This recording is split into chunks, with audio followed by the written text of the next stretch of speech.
Puis ensuite de ça, j'avais aussi un partenaire d'entraînement avec qui je mettais les gants, qui était étudiant en enseignement de l'éducation physique, qui était en stage. Puis il m'a demandé de bâtir une SAE, là, comme un plan de cours pour son stage, un plan de cours de boxe pour qu'il puisse faire de la boxe avec ses élèves. Fait que j'ai dit oui à ça aussi. Puis ça, finalement, c'est devenu Boxe Éduc, le projet que j'ai maintenant. Ici votre hôtesse Amélie Delobel et je suis très heureuse de vous accueillir sur le podcast Athlète Entrepreneur qui met en évidence des parcours inspirants d'athlètes ou d'anciens athlètes de haut niveau qui se sont tournés vers le milieu entrepreneurial. Ce rendez-vous hebdomadaire vous présente des entrevues qui seront vous motiver à atteindre votre plein potentiel. C'est parti! Bonjour, je suis très heureuse de vous accueillir pour cette 3e saison sur mon podcast Athlète Entrepreneur. Lors de cet épisode 190 sur Ariane Fortin va faire découvrir la boxe. Avant de vous partager cet extrait, je vous propose la formation Podcasteur Pro de l'Académie du podcast, qui est la formation francophone la plus complète pour non seulement lancer votre podcast, mais également le monétiser. C'est d'ailleurs cette formation qui m'a permis de lancer ce podcast-ci, ainsi que mon autre, les médias sociaux en affaires. On parle de 6 modules distincts et 30 heures de contenu. Pour y jeter un coup d'œil, simplement vous rendre au ameliedelobel.com/lancer son podcast, lancer ER.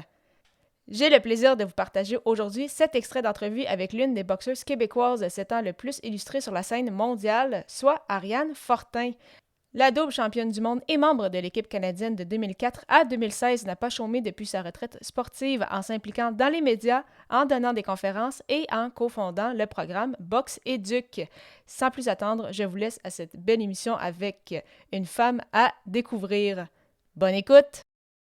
Alors, je suis actuellement avec mon invitée Ariane Fortin. Salut Ariane, comment ça va? Salut, ça va super bien, merci. Parfait. Alors, pour commencer cette entrevue, est-ce que tu pourrais nous expliquer pourquoi tu as commencé à faire de la boxe et quel a été ton parcours dans cette discipline? J'ai commencé à boxer quand j'avais 16 ans, puis c'est un petit peu drôle, c'est parce que j'ai vu un film qui s'appelle La pugiliste. Ça raconte l'histoire d'une fille qui est un petit peu thug, un petit peu tomboy, elle habite dans le Bronx à New York, puis elle se met à faire de la boxe, puis elle devient une championne. Fait que j'ai vu ce film-là, puis je me suis dit « Ah, ça va bien l'air le fun ». J'avais jamais fait de sport de combat, j'étais pas du genre à me battre dans la rue ni dans la cour d'école, mais j'ai vraiment eu la piqûre à partir de ce film-là. Puis j'avais 2 amis, 2 garçons qui, eux, faisaient de la compétition de boxe olympique au niveau régional. Puis j'ai commencé à aller au club avec eux. Puis j'ai vraiment aimé ça. Puis comment ça s'est déroulé après ça, quand tu as commencé pour le plaisir? Parce que ça a quand même rapidement monté sur un très gros niveau.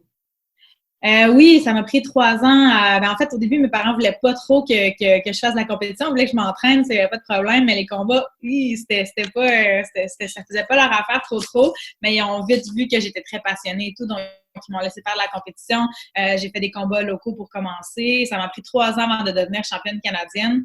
Et ça, c'était en 2004. Donc, j'ai commencé là, à voyager avec l'équipe nationale sur le circuit, à participer à des tournois. La boxe olympique, à la différence de la boxe pro, c'est vraiment des tournois. Donc, on arrive là-bas, il y a un grand tirage au sort au début, puis on a fait plusieurs combats pour gagner la compétition. Donc, j'ai voyagé comme ça avec l'équipe. J'ai boxé pendant 16 ans. J'ai été double championne du monde, entre autres. J'ai gagné des bons championnats continentaux et tout. J'ai boxé pendant 16 ans. J'ai fait 165 combats de boxe. Et puis, la dernière étape qui me manquait là, pour accomplir tout ce que je voulais accomplir, c'est d'aller aux Jeux olympiques.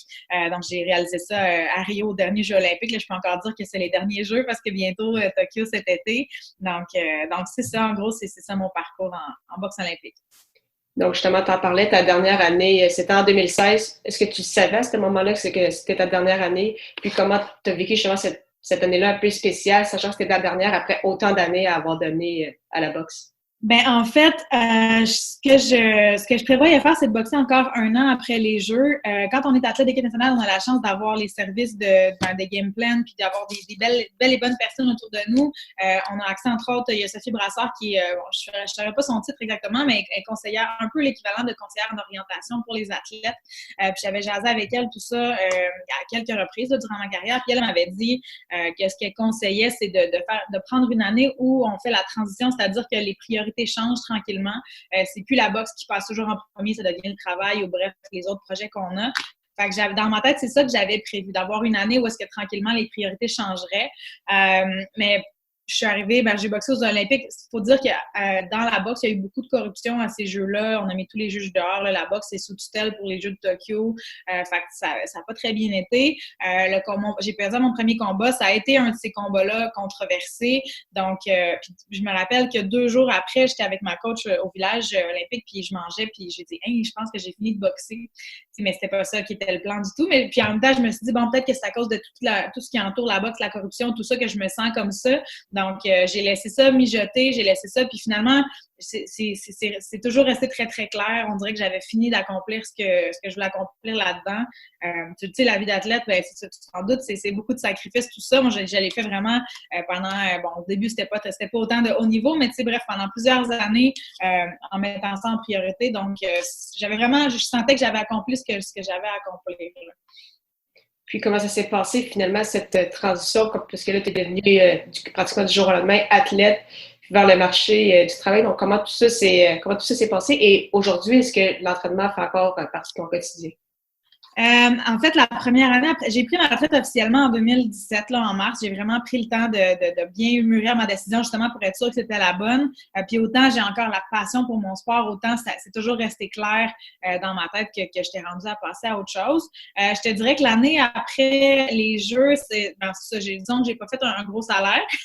J'avais encore mon brevet d'athlète pendant les quelques mois, donc ça m'a quand même permis de pas trop me stresser pour le côté argent, justement, puis vraiment me demander ce que j'avais envie de faire. Ma tactique, ça a été de dire oui à tout ce qu'on me proposait. Fait que j'ai vraiment touché à tout. Je me suis dit que c'était la meilleure façon de savoir ce que j'avais vraiment envie de faire. Bon, avant les Jeux, j'ai eu un bac en langue française, donc je faisais de la révision linguistique pour un magazine. Donc, je travaillais déjà, j'avais un bac pour travailler dans mon domaine, mais je me doutais que je voulais pas faire ça à temps plein. Donc, ce que j'ai fait après, j'ai entraîné, j'ai pas fait beaucoup d'argent, là, mais j'ai essayé différentes choses. J'ai entraîné un athlète dont le papa m'avait approché, un jeune d'une vingtaine d'années, tout ça, qui est devenu vice-champion du Québec. Donc, j'étais avec lui. J'avais juste lui comme athlète pendant quelques mois, donc ça m'a occupée. J'ai fait un peu d'entraînement privé aussi, pas beaucoup, simplement parce qu'on me le demandait, puis comme je te dis, je disais oui à tout. Puis ensuite de ça, j'avais aussi un partenaire d'entraînement avec qui je mettais les gants, qui était étudiant en enseignement de l'éducation physique, qui était en stage. Puis il m'a demandé de bâtir une SAE, là, comme un plan de cours pour son stage, un plan de cours de boxe pour qu'il puisse faire de la boxe avec ses élèves. Fait que j'ai dit oui à ça aussi. Puis ça, finalement, c'est devenu Boxéduc, le projet que j'ai maintenant. Donc, c'est vraiment, tu sais, j'aurais pas pensé travailler avec la boxe récréative parce que moi, ce qui m'allume, c'est vraiment le haut niveau. Mais justement, puisque j'ai dit oui à tout, ça a fait de boule de neige. Puis quand on a vu que ce projet-là avait tellement bien marché, on a voulu l'offrir à plus de profs, plus d'écoles. En fait, c'est un projet qui consiste en de la formation aux profs d'éduc pour que même s'ils connaissent rien à la boxe, ils soient capables d'enseigner 9 séances de boxe. Donc c'est ça. Donc, à un moment donné, j'ai décidé que ce projet-là, il fallait vraiment l'amener à un autre niveau. Puis j'ai dit, bon, je vais me faire une business avec ça. Les 2 partenaires que j'avais, donc mon partenaire d'entraînement et l'autre prof avec qui il avait fait son stage, les autres, ils avaient déjà une job à temps plein, donc on a continué de collaborer informellement, si on veut, puis là, j'ai lancé cette business-là. Puis ça, je te dirais que ça m'a vraiment donné beaucoup ça a donné du sens à ce que je faisais quand j'ai vu à quel point les jeunes, ça leur donnait confiance. Tu sais, la boxe, comme sûrement bien d'autres sports de combat, c'est vraiment bon pour la confiance, justement, l'estime de soi. Quand j'ai vu que ça apportait ça m'apportait à moi, tu sais, de voir que je pouvais partager ma passion et que ça pouvait faire la différence dans la vie des jeunes. Mon Dieu, je parle beaucoup, je m'excuse. C'est le but de l'entrevue. Mais bref, c'est ça. Fait que je sais pas si c'est un peu ça ta question, mais ça en est venu à occuper plus d'espace Boxéduc. Fait que maintenant, c'est ça mon travail. C'est ce que je fais, entre autres choses, là. Ouais. C'est ça, parce que tu as Boxéduc, mais tu donnes également des conférences, tu as lancé ton site Internet, tes analyses de boxe. Justement, comment ça c'est arrivé dans ta vie? Puis, est-ce que c'est parce que tu aimais ça, justement, redonner à la prochaine génération? Boxéduc, oui. L'autre chose que j'ai faite aussi après l'école, c'est que j'ai fait un autre cours. J'ai fait Promédia, qui est un cours de journalisme parlé, qui est très intense, 4 mois et demi environ. Je me suis dit que ça m'aiderait, justement, parce que j'avais envisagé de faire de l'analyse. Aussi, parce que je me suis dit que ça allait me donner un coup de main pour mes conférences. Donc ça, j'ai fait ça pour ça. Après, je suis allée me chercher ça. Qu'est-ce que j'ai fait d'autre à part de ça? Je sais pas trop où je m'en allais avec ça, mais bref, l'analyse, j'aime beaucoup l'idée de faire connaître mon sport. Il y a beaucoup de préjugés sur la boxe. Moi, ce que j'aime beaucoup, beaucoup, c'est l'aspect stratégique, tactique, puis de pouvoir faire comprendre ça aux gens, de pouvoir faire connaître mon sport pour ce que c'est vraiment au-delà du cirque qu'on voit à la télévision, des fois quand on voit surtout la boxe professionnelle et tout, quand les boxeurs sont mal commodes, on pense au Wilton, là, on en entend encore parler, mais sont clairement plus au goût du jour. Donc, c'est pas un sport qui a très bonne réputation, mais je pense que quand on le découvre pour ce que c'est, il y a vraiment beaucoup de bienfaits. Fait que de faire connaître ce sport-là, autant par Boxéduc que par l'analyse, c'est quelque chose qui me tient vraiment à cœur. Merci beaucoup encore une fois d'avoir été là et en souhaitant que vous ayez apprécié ce 190e épisode officiel d'Athlète Entrepreneur. Avant de vous laisser, je vous propose une super plateforme que j'utilise avec ce podcast, soit Ocha. Ocha n'est pas qu'un hébergeur de podcasts, mais également un puissant outil marketing qui vous permet, entre autres, de planifier vos publications sur les réseaux sociaux, de générer des clips audio ainsi que de bâtir votre propre liste de courriels. De plus, il s'agit d'une plateforme francophone. Pour l'essayer à votre tour, profitez d'un essai gratuit de 2 semaines au ameliedelebel.com/Ocha, AUSHA. Au plaisir de vous retrouver à l'épisode 191 pour un autre entretien marquant.